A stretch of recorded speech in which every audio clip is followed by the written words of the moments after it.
She's brain damaged and people are dead. And that's exactly what I would expect to happen at an event where somebody shoots into a crowd.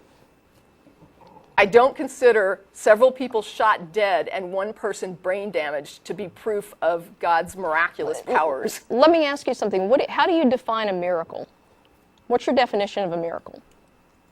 A miracle is the way God shows us is real. It's something that could never happen without God. So people never survive getting shot in the head without God.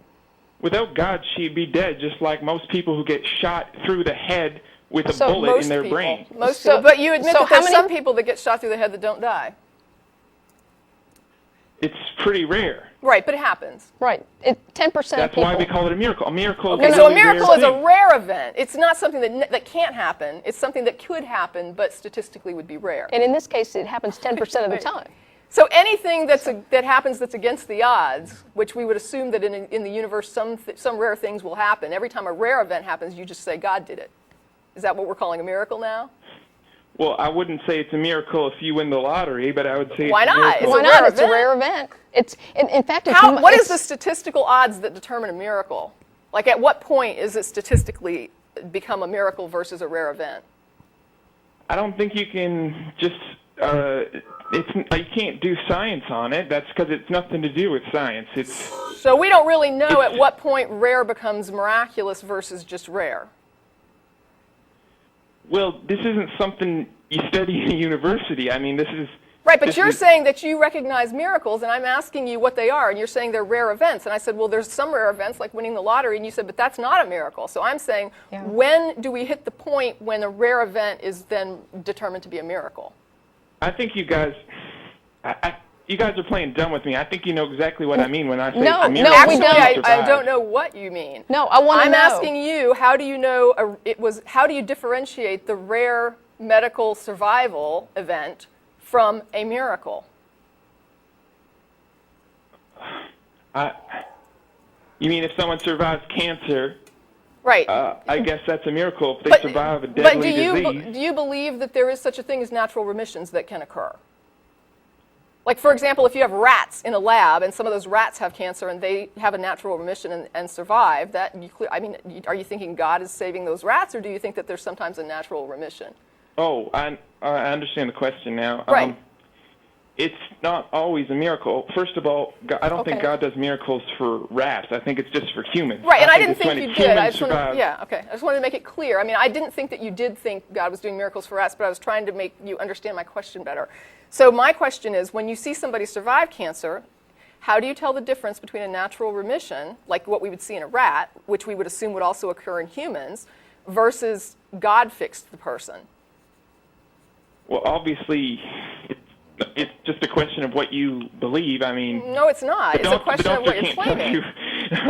If God did it or if it was natural. So the doctor can't tell if it's a natural remission or a miracle. But then, how can you tell?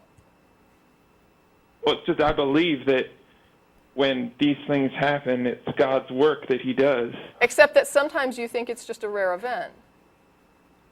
It's just a really good thing that happens that you didn't think was going to happen, and then it happens, and you say it's a miracle. And like winning the lottery. God loves you, and that's how He shows you He loves you, is He protects you. How do you differentiate between a rare event that you don't think is miraculous and a miraculous rare event? I guess you can't really. It depends on different people. You might ask different people. They might say it's a miracle. Some people might say it's never a miracle. I know Maybe say they did just one thing in their life is a miracle. Right. Some people might say, like every day there's a miracle. I know that people say this because I talk to them all the time. What I'm asking is, where's their justification when they say it's a miracle, when they're also acknowledging that sometimes rare, fortunate things do just simply occur? So when they're saying, I've determined it's a miracle, I guess I'm asking, where's their justification when they're telling me this is a miracle? Well, maybe there is no real justification. That's my point. There you go. But that's not necessarily a problem. It is a problem. It is a problem. If you want me to believe... It's a problem if you care whether or not the things you believe are true. If you don't care if they're true, then justification for them doesn't matter. If you care if they're true, then whether or not they're reasonable beliefs to hold and there is justification for holding them becomes important. Well, I mean, I just think it doesn't even matter. I think I don't even think it matters if it's truth. If it makes you feel good and do good things. Okay. Well, in that case, then the dialogue is kind of over, and I don't mean that in any kind of an offensive way. But honestly, when the person on the phone tells us they don't care if their beliefs are true or not, they just simply hold them, and they can't justify them, and they don't care. Then I don't really see a point in a dialogue, because you're saying that even if we could demonstrate you're wrong, you don't care. You're still going to believe it, or you're still going to say it's okay to hold the belief. And so to you, whether or not beliefs are true is unimportant. Well, maybe we don't have a justification for miracles. That doesn't mean we don't have a good church and we're not good people. I don't doubt that you're a decent person. I mean, if you were my neighbor, I would probably be fine with that. I don't think that you're, killing babies in the basement. I find all this stuff pretty philosophical, if you ask me. I don't think it has much to do with whether religion is good or bad. I mean... Well, no, I mean, whether religion is good or bad has to do strictly with what it does.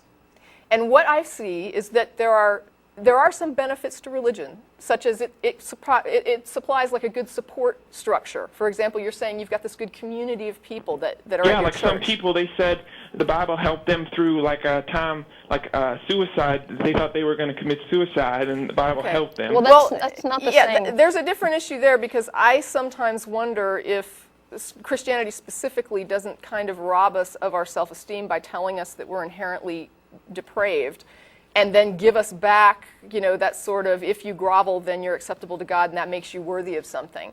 But that's a whole different issue. Because right now, what I'm trying to say is that I agree with you that there are certain things, like the social structure of your church is probably very supportive, and it's a positive social influence on the people that attend there. I agree with you. I agree with that too. Right. Okay.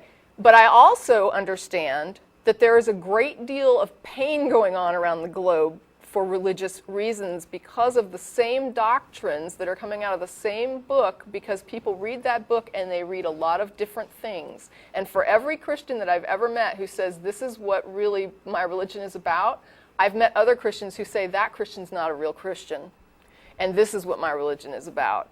And so I have to look at Christians and say, what does each person believe and what are they doing here? And yes, there are some good people who are Christians, and there are some evil people also who are Christians.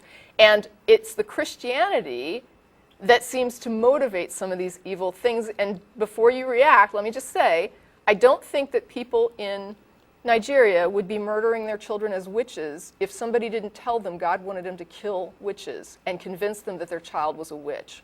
I think that is a superstitious belief that they were convinced of that is causing those deaths that would not be happening if they had a real-world perspective that says witches are not real. Well, I mean, my church doesn't... I understand. You're not killing children. I get it. Your church is not doing that. You're a happy group of people that has a community going on, and it makes you happy. The problem is, this is a belief that proselytizes all around the globe, and different people interpret it in different ways, and it causes a lot of harm. Most of the harm that comes from the religious teaching seems to be connected to the supernatural and superstitious parts and claims about it. The parts that are good are the very real things that we agree are good, that are like you're talking about, the social structure. We get together, we sing songs, we feel happy, we like each other, we rely on each other. If someone needs help, we come together and help them. All of that is community, it's good. It would be good whether you were a social group or a church. It would still be good either way for you people to come together and be a good community group of people. I would support that. What I have problems with is when you start teaching people things that are superstitious and supernatural that a lot of uneducated people get a hold of, don't know how to interpret, and start hurting each other.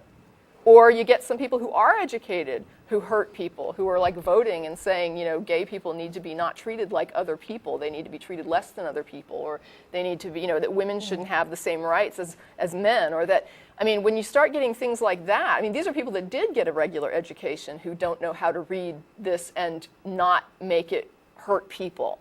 So what I'm saying is, maybe if we took the good parts of it that you're saying are the good things, like the You mean we need to make a new Testament with no supernatural things? I'm saying maybe we can just take the good community aspects of what you do as a church and hold on to those things, and maybe weed out some of the stuff that you're saying we can't really demonstrate, and maybe it's not true, but we don't really care. Let's care. Is that what your organization does? It's sort of like you help people, but you have no Bible, you have no... We are a community group. We're pretty small. Yeah. I mean, I'm going to admit we probably don't have the resource power that your church has behind it, for sure.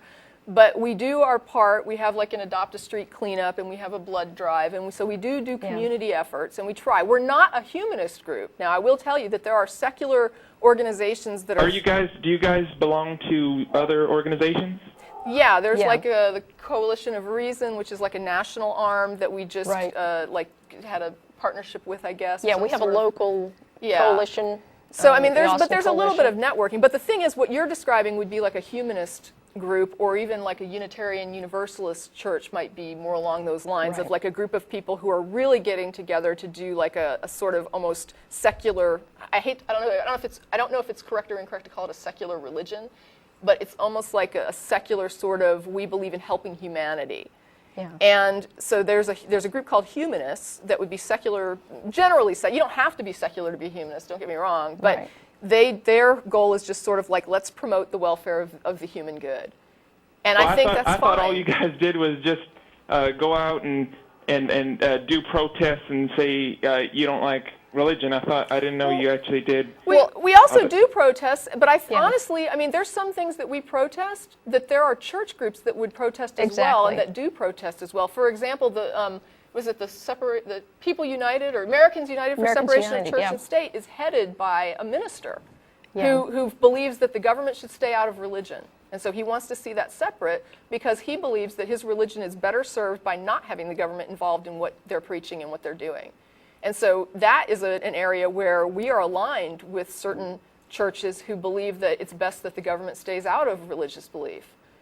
And so we believe, of course, from the secular side, that it's good that religion stays out of the government. And so we see it both as a mutually beneficial thing, agreeing that religion benefits when government doesn't run it, and government does well when it handles the secular concerns and lets religion handle the people that are religious and let them figure out what they want to do with their own religion. That's up to them. It's a personal, private decisions for them to make, and not something the government should be dictating.